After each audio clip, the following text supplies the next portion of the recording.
اطلب العلم ولا تكسل فما أبعد الخير على أهل الكسل واحتفل للفقه في الدين ولا تشتغل عنه بمال وخول اطلب العلم ولا تكسل فما أبعد الخير على أهل الكسل واحتفل للفقه في الدين ولا تشتغل عنه بمال وخول. بسم الله والحمد لله والصلاة والسلام على رسول الله محمد بن عبد الله وعلى آله وأصحابه ومن والاه وبعد. السلام عليكم ورحمة الله وبركاته.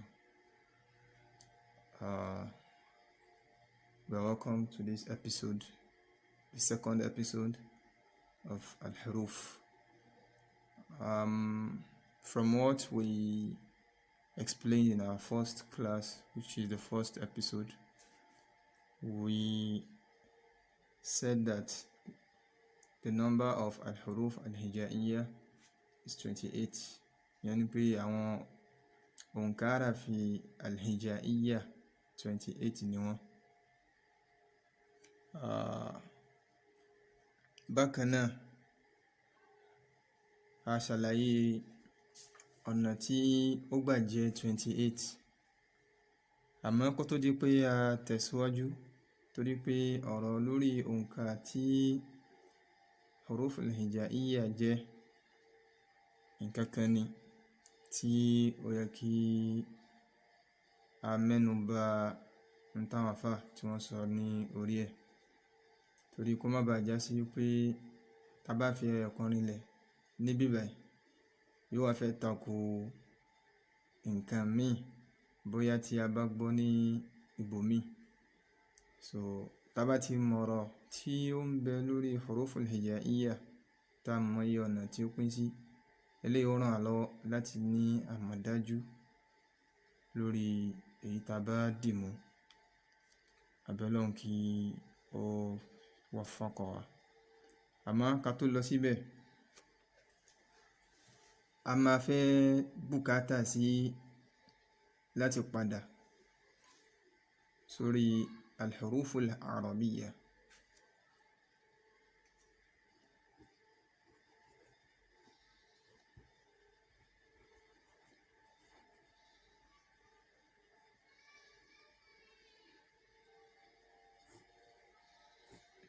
Al-Huruful Arabiyyah, àwọn harafi èdè Lárúbáwá. So tá bá ń sọ̀rọ̀ nípa Huruful Arabiyyah, wọ́n pín sí ọ̀nà méjì.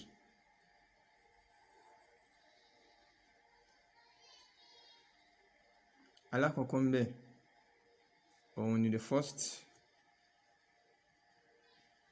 part of it, or the first type of Huruful Arabiyyah is referred to as Al-Huruf Al-Hijãiyyah.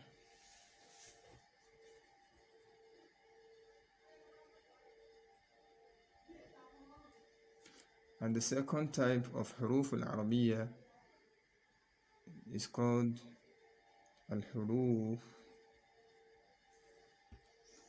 Al-Abjadiyyah.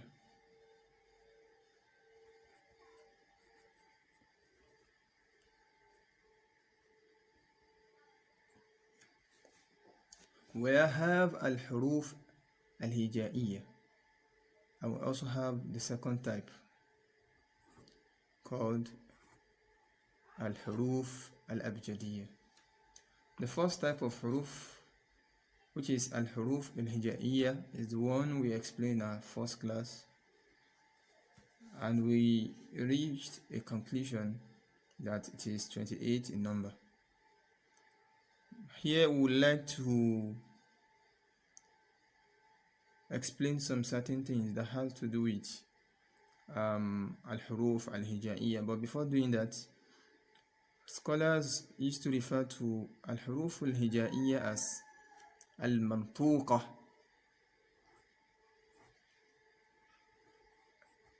المنطوقة. المنطوقة. And حروف الأبجدية they refer to it as المكتوبة.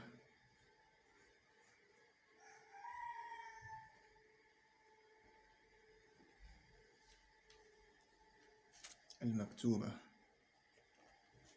المكتوبة simply means the one that is read.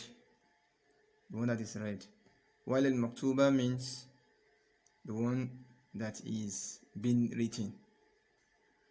And the simple explanation for that naming is that حروف الهجائية, aside from the fact that we can write them down, they are pronounceable in words. We can use them to form words. They are the one we use in speaking, when it comes to talking, when it comes to conversation. They are the ones we use in conversating in Arabic language. A better explanation on that is that Arabic words are referred to as alfaz, be it the meaningful ones or the words that has no meaning. Alfaz al-Arabiyya are words that might be meaningful, and on the other hand, they might not be meaningful. But irrespective of the type of word it is in Arabic, be it the meaningful one or the non-meaningful one, they are referred to as alfaz. These alfaz are gotten from certain, or let me say, from selected alphabets of Huruful Hijãi'yyah. We don't use Al-Huruful Abjadiyyah to form a word. We don't use Al-Huruful Abjadiyyah to form any word. Al-Huruful Hijãi'yyah are the ones we use when we want to form any word in Arabic, be it a meaningful word or a non-meaningful word. But Al-Huruful Abjadiyyah, on the other hand, they are used when it comes to writing. We don't use them when it comes to conversation. When it comes to words, we don't use them. We only use them when it comes to writing. And I'll give us example. An example for Al-Huruful Hijãi'yyah.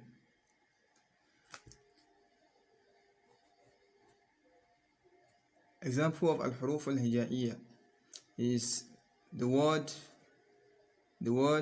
father in Arabic. Abun.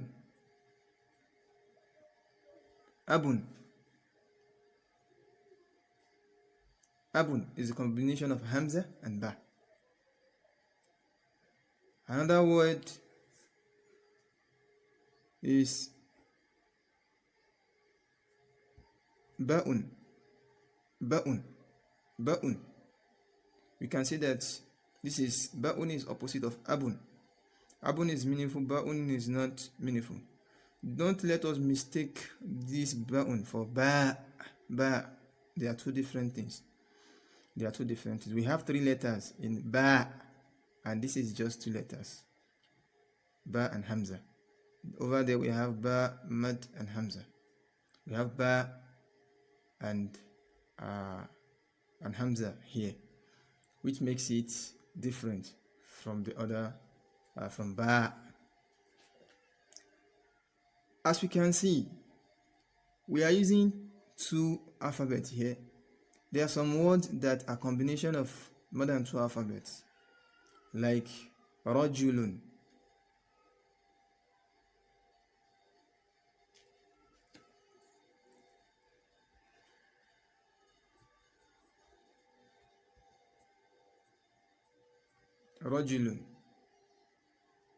As you can see. And we have words that are formed from more than 3 alphabets.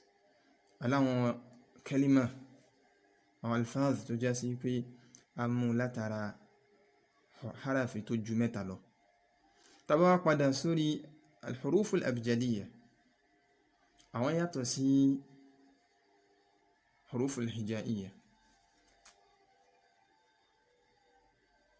àwọn ni àwọn harafi tó ń pè ní الحروف الأبجدية أبجد هوز حطي كلم سع فص قرشت ثخذ ضضغ. ọ̀nà míì náà wà tí wọ́n máa ń gbà kà bọ̀tá bá dórí الحروف الأبجدية a máa ṣàlàyé ní ẹ̀kúnrẹ́rẹ́. الحروف الهجائية táwa ń ṣàlàyé lọ́wọ́ wọ́n máa ń pè ní المنطوقة àti màdí tí wọ́n fi ń pè ní المنطوقة بمعنى ننطق بها nantiku biha òun là máa fi ń sọ̀rọ̀, ìyẹn ni pé òun ni a máa ń kó sínú àwọn gbólóhùn tá a bá fẹ́ sọ tó bá bá èròǹgbà ọkàn wa mu, tàbí àwọn gbólóhùn tó já sí pé a sọ ń gbà mí àmọ́ kò nítumọ̀ torí pé kò nítumọ̀ nínú èdè Lárúbáwá. Èyíkéyìí tó bá jẹ́ nínú ọ̀nà méjèèjì a rí pé ibi tá a ti mú àwọn harafi tá a lò nínú gbólóhùn tá a sọ jáde lẹ́nu a rí pé inú huruful hijaiyyah òun láti mú. àyè mú harafi níbi huruf al-abjadiyyah torí pé àyè fún òun sọ̀rọ̀ tí a máa ń lo òun níbi nǹkan kíkọ. a padà wá ṣàlàyé ohun tá a gbà lérò pẹ̀lú yẹn. ṣé wá rí àlàyé tó jẹ mọ́ òǹkà huruf al-hijaiyyah, ọ̀rọ̀ pín sọ́nà méjì lọ́dọ̀ àwọn àfáà. àwọn kan sọ pé huruful hijaiyyah 28 ni gẹ́gẹ́ bá a ṣe sọ, àwọn kan sọ pé huruful hijaiyyah 29 ni. so kí ni àwọn eléyìí tí wọ́n fi kún tó fi ju 28 táwọn eléyìí pè lọ? in tó ṣe tó fa khilaf láàrin àwọn àfáà elédè òun ni pé òun ni tá ń pè ní alif. ìyapa tó wá wáyé láàrin wọn òun ni pé ṣé alif yìí ṣóun náà ni hamza àbí harafi ọ̀tọ̀ ni alif tẹ́lẹ̀ ń jẹ́ hamza, àbí harafi ọ̀tọ̀ọ̀tọ̀ ni alif àti hamza. àwọn tó sọ pé huruful hijaiyyah 28 ni, àwọn sọ pé alif tó wà níbẹ̀rẹ̀ huruful hijaiyyah òun náà ni hamza náà ni òun náà ni alif. àmọ́ yàtọ̀ tó wà láàrin wọn ni pé tí hamza yìí tó bá gba haraka, tí alif yìí tó bá gba haraka náà, àwọn tó sọ pé 28 ni gbogbo huruful hijaiyyah, àwọn sọ tí wọ́n wípé alif tari òun náà ni hamza. wọ́n sọ pé alif tari òun náà ni hamza òun náà ni alif òun ni hamza yìí òun náà ni alif. àmọ́ àwọn ilé wọ́n sọ pé ọ̀tọ̀ ni alif ọ̀tọ̀ ni hamza. àlàyé àwọn tó sọ pé 28 ni wípé alif yìí gbogbo ibi tí ó bá ti gba haraka, gbogbo ibi tó bá ti ń gba haraka yóò máa jẹ́ hamza, yálà haraka yẹn wà nípò tá a lè pè ní àbí ó wà nípò tí a ti lè pè é. torí pé gẹ́gẹ́ bá a ṣe mọ̀ hamza náà òun náà pín, a padà máa ṣàlàyé rẹ̀ nínú àwọn kíláàsì tá a máa ṣe ní ọjọ́ iwájú inshallah. àmọ́ tí ò bá ti gba haraka ìgbà yẹn la pè ní alif. kí wá lórúkọ tá ń pè alif, kí lórúkọ tá ń pè eléyìí? oríṣi alif tó bá gba haraka òun la ń pè ní hamza. a sì sọ pé haraka tó bá gba yẹn nígbà míì yóò ṣe pé nígbà míì kò ní ṣe pé. kí wá ní nǹkan tó máa jẹ́ ó ṣe pé kí ni nǹkan tó máa ṣokùnfà tá a fi nílé pé a padà máa ṣàlàyé ẹ̀ nínú àwọn ẹ̀kọ́ wa tó ń bọ̀. eléyìí tá a wá sọ pé kò ní, tí ò bá gba haraka orúkọ wo la wá pè ṣé alif yẹn náà la wá pè ni gbàtẹ́lẹ̀ ti gba orúkọ tiẹ̀ tóun ti ń jẹ́ hamza ṣé alif náà láti máa pe alif yìí bẹ́ẹ̀ ni alif náà ni eléyìí náà hamza yìí alif náà ni àmọ́ oríṣi alif lélẹ̀ alif hamza lélẹ̀ oríṣi alif lélẹ̀ al-alif al-maddiyyah alif maddu òun nìyẹn nínú ká pè ní al-alifu al-maddiyyah tàbí ká pè ní aliful maddi aliful maddi. ṣàwárí àlàyé àwọn àfá yìí àwọn sọ pé alif tó wà níbẹ̀rẹ̀ huruful hijaiyyah hamza nìyẹn àmọ́ àrí harafi tẹ́yìn sọ wípé tí ó bá gba haraka yẹn lọ́dọ̀ tiwa o àwa fẹ́ fi ṣe harafi míì tó máa dá dúró lọ́tọ̀ tiẹ̀ kí wá ní ohun tí wọ́n ṣe ní pé afá kan bẹ à ń pè wọ́n ní al-imam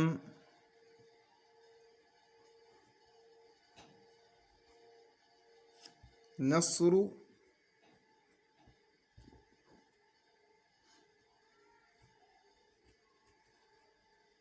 ibn Asim al-Laythi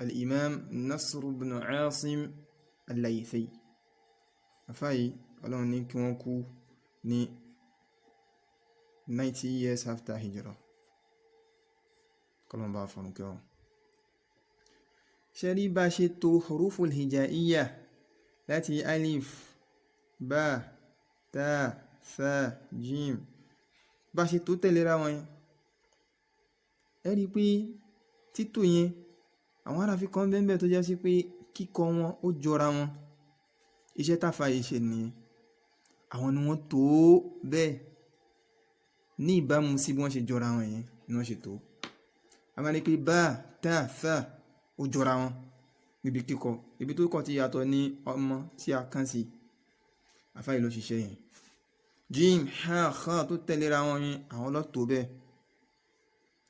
bákan náà dal zal ó jọra wọn ra zai ó jọra wọn sin shin ó jọra wọn níbi kíkọ ain ghain ó jọra wọn níbi kíkọ fa qaf ó jọra wọn níbi kíkọ àfáà yìí ni ẹni tó tó huruful hijaiyyah yìí níbàámu sí bí ó ṣe jọra wọn sí kí wá ní ta fẹ́ lò níbẹ̀ ń ta fẹ́ lò ní pé ìgbà tó wá débi lam tó débi ha wọ́n á mú oríṣi alif ẹlẹ́kejì wá níbẹ̀ wọ́n mú oríṣi alif ẹlẹ́kejì yìí ẹmẹ́pá ti sọ pé alif tó bẹ̀rẹ̀ huruful hijaiyyah òun ni wọ́n pè ní hamza lọ́dọ̀ tí wọn àmọ́ alif ẹlẹ́kejì tí ó kí ń gba haraka yìí kí ni nǹkan tí àwọn pè ní harafi míì òun ni harafi tó lékún ní orí 28 yìí lọ́dọ̀ tí wọn tí gbogbo harafi fún wa jẹ́ 29 ibo ló wá fi sí òun la ṣàlàyé ìgbà tó dórí ha tó fẹ́ mú yà wá ọwọ́ ọkọ̀ mú alif yìí wá ń bẹ̀ bó wá ni wọ́n ṣe mú wá wọ́n mú wá ní ohun tí ó gba tààràfi ṣáájú rẹ̀ wọ́n mú láàmù wá gbàtọ́ wọ́n kó mú láàmù wá wọ́n fi alif yẹn lé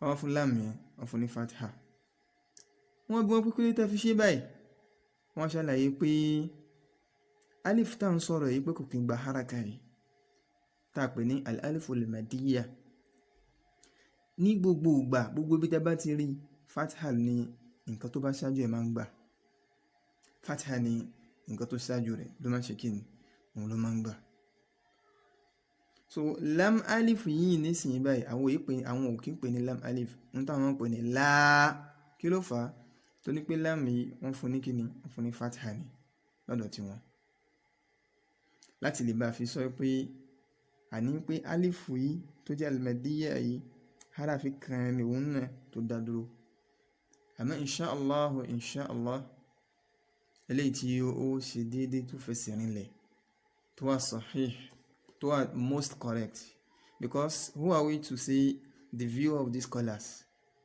is not correct Just let us know that aside from this great scholar, other scholars too are of the opinion, like Sibawayh is also of the opinion that Huruful Hijãi'yyah is 29. Among those scholars that stated that Huruful Hijãi'yyah is 28 in number is Al-Shaykh Al-Imam Al-Khalil ibn Ahmad Al-Farahidi. Al-Khalil ibn Ahmad Al-Farahidi is even the one that invented this, which we all refer to as Hamza today. He is the one that invented it so that we'll be able to differentiate between the alif that has haraka and the one that does not used to take haraka. Our haraka is known as vowel. Now, and it's also of the opinion that Huruful Hijãiyyah is what? Is 28 in number. Among those scholars that support this view is Al-Farra. Amongst them is Ibn Hisham. Ibn Hisham, that's the great scholar of Nahu, is also of the opinion that Huruful Hijãiyyah is 28 in number. Now, we have affirmed that we can't see one is not correct because of the scholars that are involved and the convincing arguments that they both have. There are more arguments attached aside from what we have explained here. Àwọn àlàyé mi náà tún wà tó já sí pé tí ẹ bá gbọ́ tẹnìkan tí ò bá gbọ́ tí mi yóò rò pé òun ló ṣe déédéé. But èyí tí majority of àwọn àfáà tí wọ́n lọ fún jù òun ni pé 28 òun ni Huruful Hijãiyyah. 28 ni Huruf al-Hijãiyyah. So, and we have made us know that the person that assisted us in arranging Huruf al-Hijãiyyah as it is today is Al-Imam Nasr ibn Asim al-Laythi, who died 90 years after Hijrah. This star indicates Tuwfiya, meaning he died. He died 90 years after Hijrah. So, as time goes on, when we become more proficient in Arabic language, we'll be meeting something like this in books, in big books, that maybe some of us might not be able to read them at this level, while some might have gone beyond that. We'll be meeting something like this.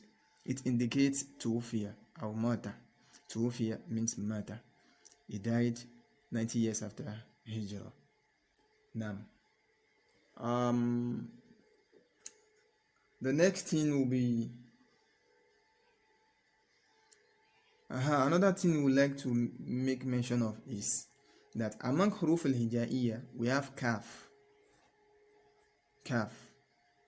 Our Kaf, it might be written like this, it might also be written like this. It depends on where we want to use it. There are different ways of writing Kaf. It can also be written this way. But the one we want to call our attention is this one in particular. Eléyìí. Ọ̀pọ̀lọpọ̀ àwọn èèyàn, majority of people used to think that the Kaf written like this thing that is inside is Hamza. This is not Hamza. It is a small Kaf which looks like this. It's a small Kaf that looks like this. So it is not Hamza. It is a small Kaf. So we want to write our Kaf. It is wrong to write it like this. This is Hamza. This is Hamza. This is Hamza. The correct way of writing it is to put a small Kaf within it. This is our Kaf. But this one is not Kaf because we are putting Hamza. This is not the right way of writing Kaf. It looks like it, but to someone who knows better about Huruful Hijãiyyah, if you write it like this for them, they won't accept it. because this is not supposed to be Hamza. It is supposed to be a small kaf. Wallahu ta'ala a'lam. Now we are going back to Al-Huruf Al-Abjadiyyah. Al-Huruf Al-Abjadiyyah.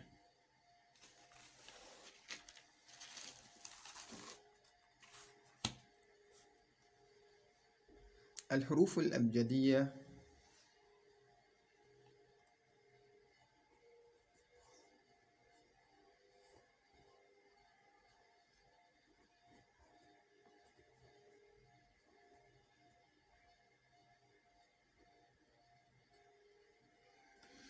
الحروف الأبجدية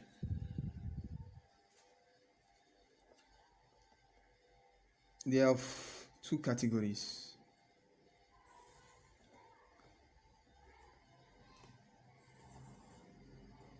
Wọ́n náà pín sọ́nà méjì. Alákọ̀ọ́kọ́ nínú hurufu al-abjadiyyah, àbí kí n kọ́kọ́ ṣàlàyé pé ọ̀nà tó jẹ́ kó pín sọ́nà méjì òun ni ọ̀nà tí wọ́n máa ń gbà tò. Ìdí nìyẹn tá fi kọ́kọ́ kọ àwọn háràfí yẹn jáde.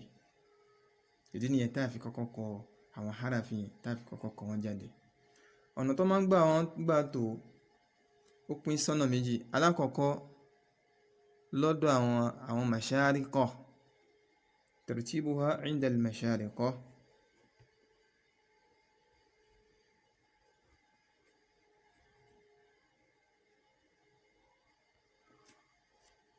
Àti tartibu rẹ̀ ọ̀nà tá gbà tò inda al-magharibah.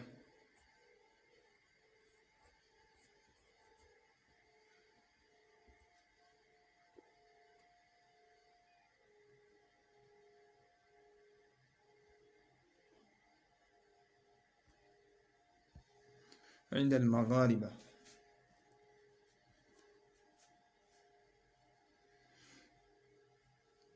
ṣé wá rí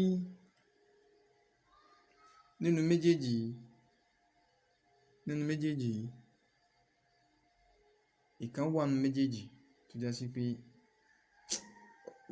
bóyá ká ní òun ni àwọn àfáà òun ni wọ́n lójú nínú méjèèjì, àmọ́ a ṣàlàyé ìkọ̀ọ̀kan nínú méjèèjì.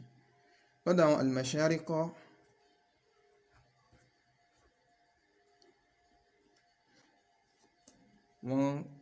ọ̀nà táwọn gbà tó ní abjad, hawaz, hutti, kalamun, sa'fas, qarashat, sakhadhun, dadhag. Dadhag yẹn òun náà gba haraka ń gbẹ̀yìn. Dadhagun òun ni dadhagun.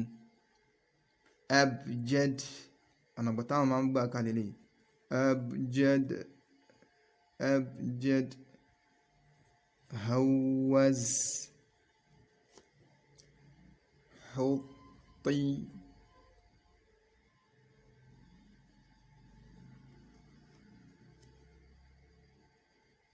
kalamun,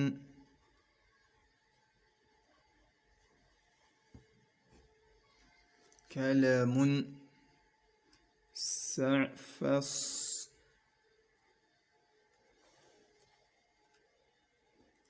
qarashat,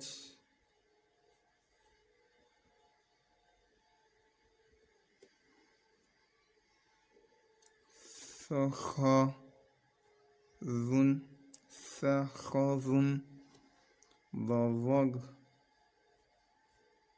ay dadhagun. Ọ̀dọ̀ àwọn mashariqah báwọn ṣe máa ń tẹ̀lé gbogbo ẹ̀ náà lélẹ̀. So àwọn huruf al-abjadiyyah ìmọ̀ kó èyí tá bá fẹ́ múnú méjèèjì lọ́dọ̀ àwọn mashariqah àtàdọ̀ àwọn magharibah òǹkà kan náà ni 28 lòun náà, gẹ́gẹ́ bí huruf al-hijãiyyah náà ṣe jẹ́ 28, eléyìí náà 28 lòun náà. Abjad, hawaz, hutti, kalamun, sa'fas, qarashat, sakhadhun, ضغغ. أو حروف الأبجدية لدي نضع فاء المشارقة، نضع مشارقة.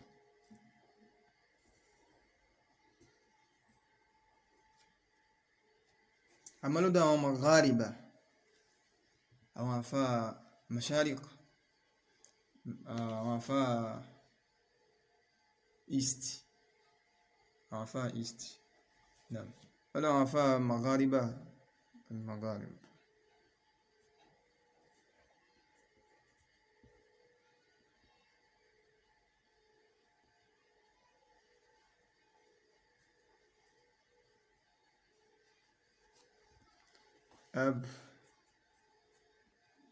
أبجد هوز حطي. It has the same starting. كلام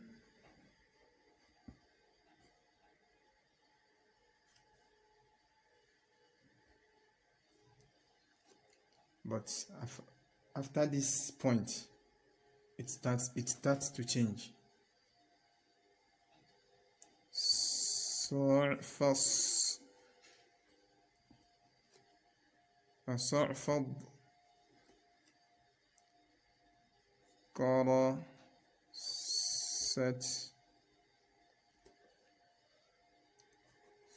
فخذ and ذرة ذرش. أبجد هوز حطي كلام صعفض. You can see that from here it starts to change. This one is sa'fas, why this is sa'fad, sa'fad. This is qarashat, why this is qarasat, qarasat. This is thakhadhun, the same way as this is thakhadhun, thakhadhun, but the last part also differs.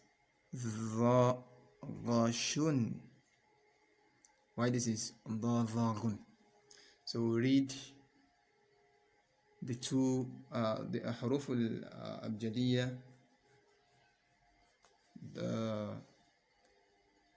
the way it is arranged here and also the way it is arranged here. We'll read it together now.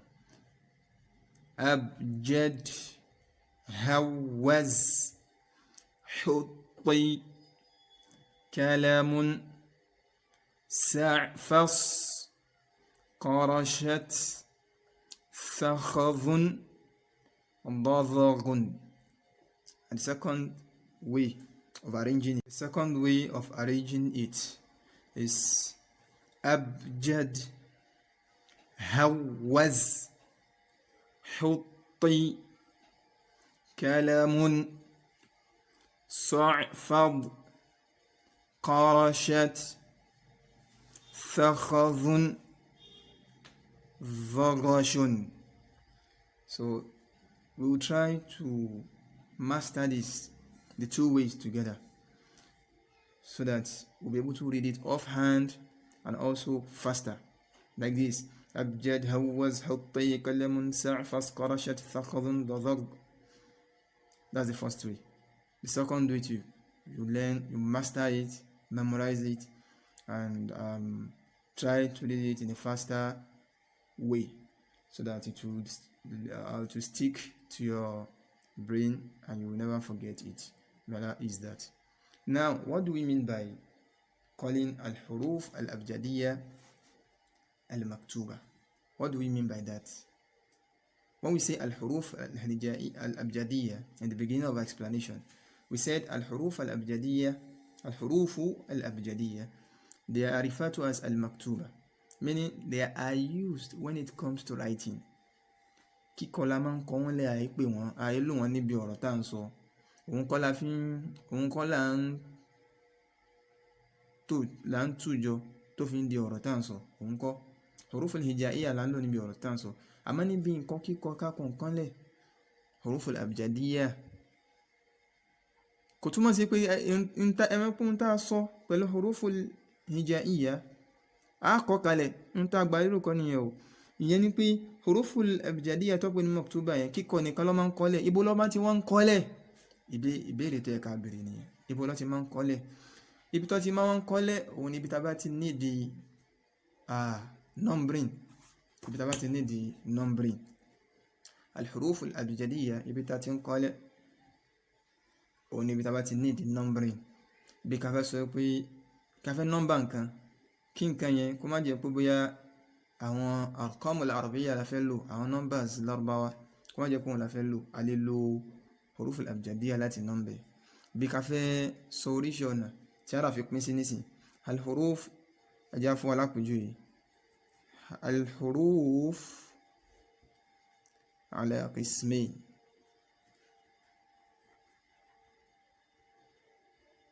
Ala qismayn. Ìtumọ̀ ilé ni pé àárá fi ọ̀nà méjì ló pín sí gẹ́gẹ́ bá ṣe ṣàlàyé níbẹ̀rẹ̀ dársu wa. Alákọ̀ọ́kọ́ àwọn lo abjad ní ìbáyìí. Instead tá fi lo 1 2 3 yẹn, àwọn lo abjad. Bí tí yẹn bá sọ pé Roman figure 1 àbí A nínú èèbó. Now alákọ̀ọ́kọ́ òun ni al-huruf al-hijãiyyah. Ẹlẹ́kejì nínú abjad bá ló tẹ̀lé, òun ni al-huruf al-abjadiyyah.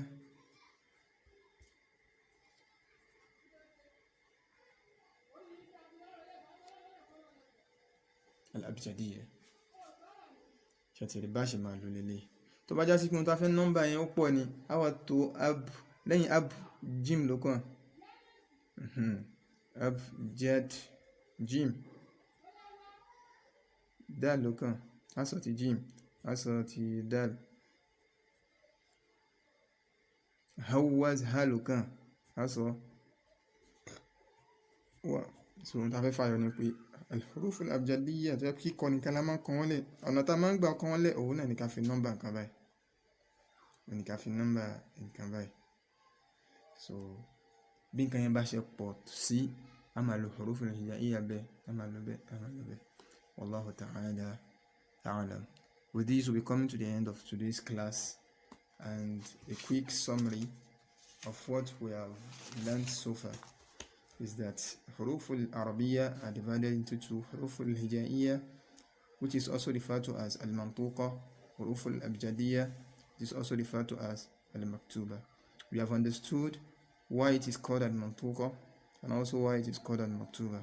We gave us a brief explanation of the views of those scholars who says the number of Huruful Hijãiyyah is 28, and the little explanation of those who says the number of Huruf al-Hijãiyyah is 29. And we made us know that the point where they differ is that is alif the same thing as hamza? Is alif the same thing as hamza, or are they two different alphabets? Those who claim that Huruful Arabiyyah, Huruful Hijãiyyah is 28, they said both are the same alphabet, only that they differ they differ at some point, meaning that níbi tí alif bá ti gba fatha kò ní jẹ́ alif lásán mọ́, yóò máa jẹ́ hamza. So tó bá ti gba haraka, yóò máa jẹ́ hamza. Haraka yẹn wá lè jẹ́ ń dá lè pè, ó sì lè jẹ́ nǹkan tí a lè pè.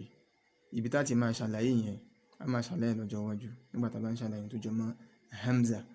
àmọ́ ibi tí ó bá ti gba haraka yóò máa jẹ́ alif oríṣi mi orí irú alifu al-maddiyya tàbí ká pè ní aliful maddi. Àmọ́ àwọn eléyìí sọ pé lóòótọ́ ni ó lè jẹ́ aliful maddi ó sì lè jẹ́ hamza, àmọ́ ò lọ́dọ̀ tàwọn àwọn fẹ́ ṣe òpin, àwọn fẹ́ pín méjèèjì ni, àwọn ò ní pè ní àràfi kan náà, àwọn máa pèlè lọ́tọ̀ ní àràfi kan lọ́tọ̀, àwọn máa pèlè ní àràfi kan lọ́tọ̀. Èyí tó wá bẹ̀rẹ̀ àràfi hijaiyya yẹn eléyìí ni lọ́dọ̀ tàwọn náà.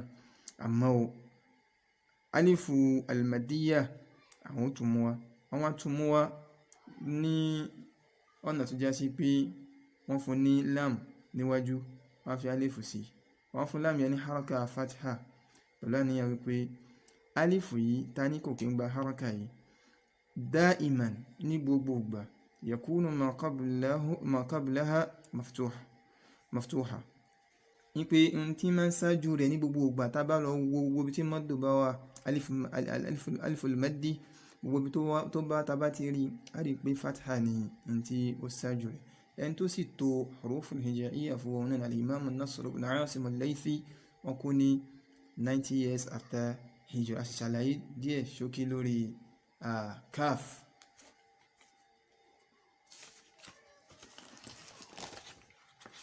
And our huruful abjadiyyah, we made us know that it is divided into two. Ó pín sọ́nà méjì. Ọ̀kan lọ́dọ̀ àwọn ní ihun tó sì jẹ́ ó pín òun náà 28 ni, it is also 28 in number. Ihun tó sì jẹ́ kó pín òun ni pé òun ni ọ̀nà tó máa ń gbà tó, it is the same thing. Since it is 28, no addition, no subtraction. In the Maghariba, there is a way they do arrange it here. Lọ́dọ̀ àwọn al-Mashariqa ó ní ọ̀nà táwọn máa ń gbà arrange. Lọ́dọ̀ àwọn Maghariba ó ní ọ̀nà tí àwọn máa ń gbà arrange. A sì ṣàlàyé wípé lọ́dọ̀ àwọn Mashariqa báyìí ni wọ́n ṣe ń tò, lọ́dọ̀ àwọn Maghariba báyìí ni wọ́n ṣe ń tò. Tẹ́ bá wá béèrè pé èwo ni kẹ́ kọ́kọ́ ha tó ẹ pé ọ̀kan lè fẹ́ ha ní méjèèjì, màá ní kẹ́ lọ ha èyí tí ó wá lọ́dọ̀ àwọn al-Maghariba. Limadha? Torí pé òun náà ni al-Imam Shatibi àti Ibn al-Jazari òun ni wọ́n mú nínú méjèèjì. So a sì mọ àwọn tí à ń sọ yìí tí a bá ń sọ̀rọ̀ nípa al-ilm at-tajwid, a mọ̀ pé àwọn afá tí wọ́n tóbi gan ní agbọ̀nrin yìí ni. Al-hurufu ala qismayn. A jẹ́ àmọ́ pé àwọn huruful abjadiyyah tá pè ní maktuba yìí wípé ibi kíkọ láti máa ń lò wọ́n, ibo láti máa wá ń lò wọ́n bí kíkọ, àjọyé wa pé nígbà tá bá fẹ́ nọ́mbà nǹkan àbí tá bá fẹ́ lẹ́tà nǹkan àbí we call it lettering or numbering. So ibẹ̀ láti máa ń lò. Now it should be lettering. This is lettering because we are talking about letters, alphabet. We are talking about alphabet. So òun ni ibẹ̀ ni a ti máa ń lò huruf al-abjadiyyah. Wallahu ta'ala a'lam. Assalamu alaikum wa rahmatullahi wa barakatuh. أي بني اسمع وصايا جماعات حكاما خصت بها خير الملل. أي بني اسمع وصايا جماعات حكاما خصت بها خير الملل. اطلب العلم